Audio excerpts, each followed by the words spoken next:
Okay, by now most of y'all know I got a new bike, 2019 Softail Breakout.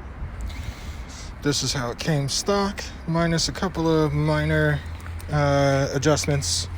I did keep my custom dynamics LED front lights, blinkers, and brake lights, and I changed levers to black from chrome, slotted. But that slotted is to go with the new exhaust I got. This is the stock exhaust. So we're just going to do a quick startup sound.